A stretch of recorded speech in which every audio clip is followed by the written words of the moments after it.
इदं दामासास्ते विश्वं प्रेमासास्ते यदेनाभिषासास्ते तदस्यात् तदस्मै देवानासन्ता त्वष्टाय यामतनयत्वदष्टास्य वाम्पदीं त्वष्टा सहस्रमायुगं दीर्घमाय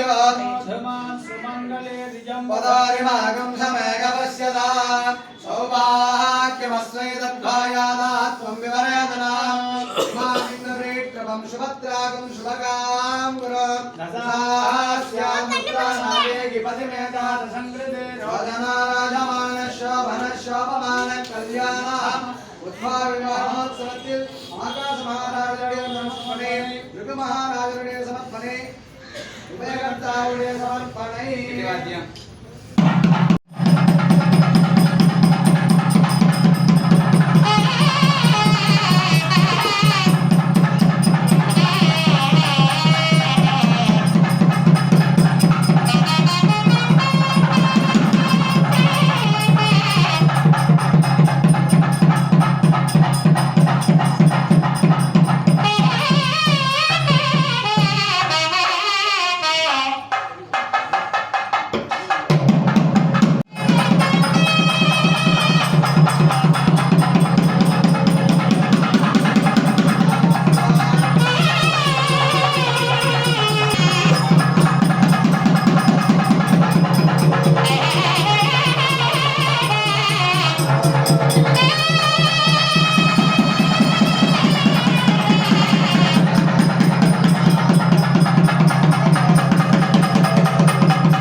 கன்னிகாதானம் பண்றதுனால என்ன ஒரு சிறப்பு அப்படின்னா தானத்துல சிறந்தது அன்னதானம்.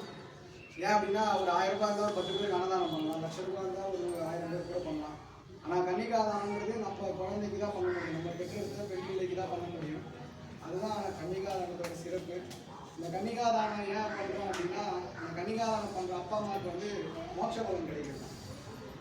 ஸோ அதனால கன்னிகாதானம் பண்ணி தரதுனால மோட்ச பலன் கிடைக்கிறது. அப்போ எனக்கு பையனாகவே இருக்கு, அப்போ நான் எப்படி மோட்சத்துக்கு போகிறது அப்படின்னா பித்ருகர்மத்தை பண்ணணும். பையன் இருந்தாங்கன்னா பித்ருகர்மம் பண்ணணும், பொண்ணாக இருந்தாங்கன்னா கன்னிகாதானம் பண்ணணும். இது 2 இருந்தால் தான் நம்மளால் வந்து மோட்சத்துக்கு போக முடியும். இது 2மே இல்லை, பையனும் இல்லை பொண்ணும் இல்லை குழந்தையும் இல்லை அப்படின்றா பெருமாளுக்கு பண்ணணும். பெருமாள் வந்து நமக்கு ராமனாகவும் கிருஷ்ணராகவும் சீதையாகவும் ராதையாகவும் நம்ம குழந்தையாகவும் இருக்கா. அதனால் இந்த சமயத்தில் யாராருக்கு கல்யாணம் ஆகணும், சந்தான பிராப்தி ஏற்படணும், ஆரோக்கியமாக இருக்கணும்னு சொல்லி பெருமாள் நல்லா பிரார்த்தனை பண்ணிக்கணும். இன்னும் கொஞ்ச நேரத்தில் கல்யாணம் சொல்லணும் பூர்த்தியாகும். அது வரைக்கும் அமைதியாக எல்லாம் உட்கார்ந்து சொல்லி அதவகவதா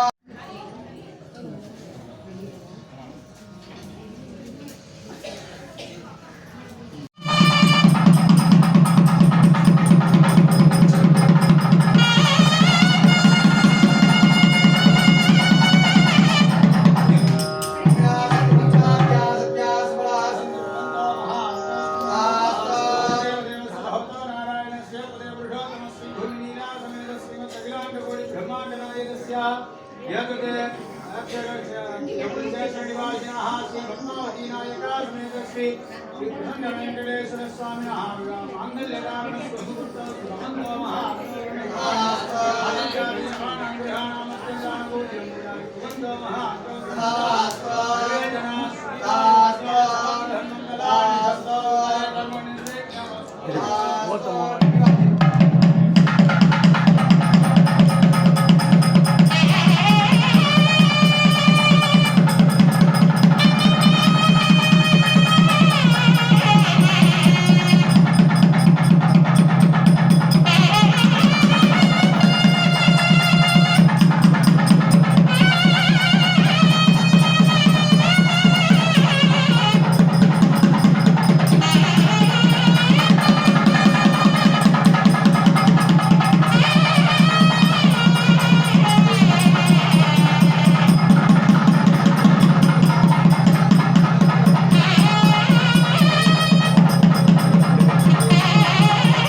Gambir, Tamil, Shanik, Swaha.